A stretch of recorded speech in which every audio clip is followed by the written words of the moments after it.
স্বাৱলম্বিতাৰ উৎকৃষ্ট নিদৰ্শন কৃষি কৰ্মৰে উজলিছে বিশ্বনাথৰ দুই যুৱক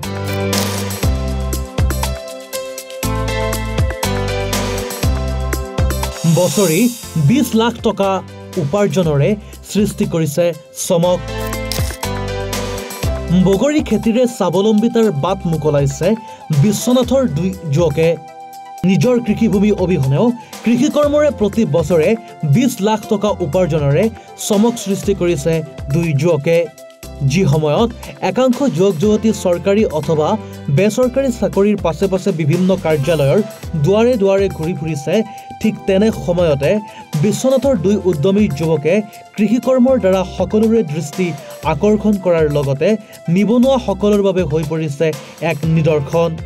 বিশ্বনাথৰ পানীভৰাল গাঁৱৰ দুই যুৱক লীলা শৰ্মা আৰু ৰাজু দাহালে উচ্চ শিক্ষাৰে শিক্ষিত হৈ চৰকাৰী চাকৰিলৈ বাট নাচাই নিজ উদ্যমেৰে কৃষি কৰ্মৰ জৰিয়তে আজি উপাৰ্জনৰ বাট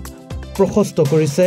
আন বহু যুৱক যুৱতীৰ তুলনাত নিজকে সফলতাৰ পৰিচয় দাঙি ধৰিবলৈ সক্ষম হৈছে দুই যুৱকে নিজ গৃহভেটিৰ বাহিৰে এবিঘা কৃষিভূমি নথকা এই দুই যুৱকে এতিয়া প্ৰায় 30 বিঘা ভূমিত কেৱল উদ্যান শস্য আৰু ঋতুকালীন শস্যৰে বছৰি আয় কৰিছে 20 লক্ষ টকা নিজৰ ভূমি নাথাকিলেও এই দুই যুৱকে মনত বহু সপোন উদ্যম আৰু সাহস লৈ আজিৰ পৰা 5 বছৰ পূৰ্বে ওলাই আহিছিল কৃষি কৰ্মৰ জৰিয়তে নিজকে স্বাৱলম্বী কৰিবলৈ প্ৰথমে আনৰ পৰা 5 বিঘা ভূমি আধিত লৈ পৰ্যায়ক্ৰমে বৰ্তমানলৈ 30 বিঘা ভূমিলৈ পৰিসৰ বৃদ্ধি কৰি উদ্যান শস্যৰ লগতে ঋতুকালীন শস্য কৰি স্বাৱলম্বী হ'বলৈ সক্ষম হৈছে এইবাৰ চাহিদাপূৰ্ণ 4টাকৈ প্ৰজাতিৰ বগৰী খেতি কৰি যুৱক দুজনে দখল কৰিছে বিশ্বনাথৰ লগতে আন ৰাজ্যখনৰ বিভিন্ন স্থানৰ বজাৰ চাওক কিদৰে লমে লাগিছে বগৰী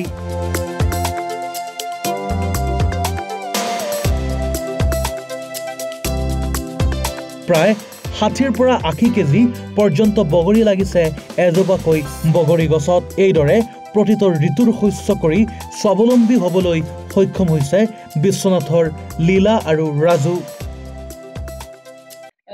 নিশ্চয় খেতিৰ এটা কি হয় এগ্ৰিকালচাৰ সেক্টৰটো হ'ল ভাৰতবৰ্ষ হ'ল এটা কৃষি প্ৰধান দেশ আৰু অসম এটা কৃষি প্ৰধান ৰাজ্য সেইটো বুলি আপুনি জিটি খেতি কৰিলে নহ'ব আপুনি চাই চিতি ল'ব লাগিব কোনটো খেতিত কেতিয়া ডিমাণ্ড আছে এতিয়া বগৰী খেতি মই কৰিছোঁ বুলি যদি সকলোৱে বগৰী খেতিত লাগি যায় তেতিয়া নহ'ব আপোনালোকে নতুন খেতিৰ চিন্তা কৰক যেনেবা আম কৰিবলৈ মোৰ বিৰাট ইচ্ছা আছে কিন্তু আমৰ কাৰণে মোৰ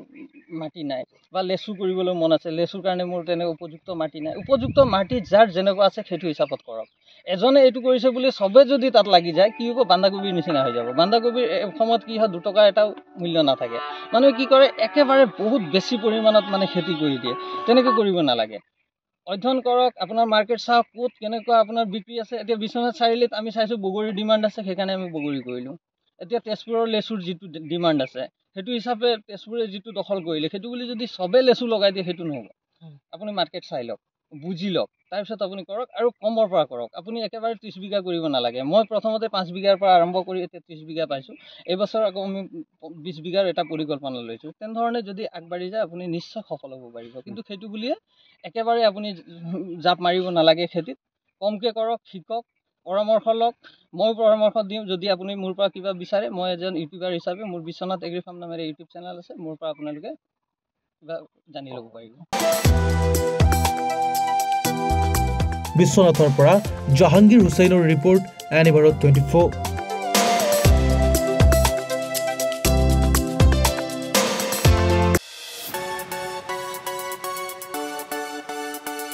ৰঙাপাৰাবাসীৰ বাবে সুখবৰ আপুনি যদি দুচকীয়া বাহন ক্ৰয় কৰিব বিচাৰিছে তেন্তে এতিয়াৰ পৰা আৰু চিন্তাৰ কোনো প্ৰয়োজন নাই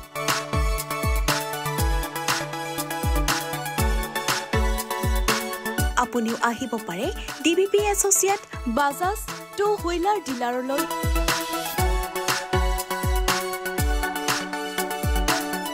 আমাৰ ঠিকনা হৈছে ৱাৰ্ড নং 8 ঠাকুৰবাৰী ৰোড ডাকঘৰ ৰঙাপাৰা জিলা শোণিতপুৰ অসম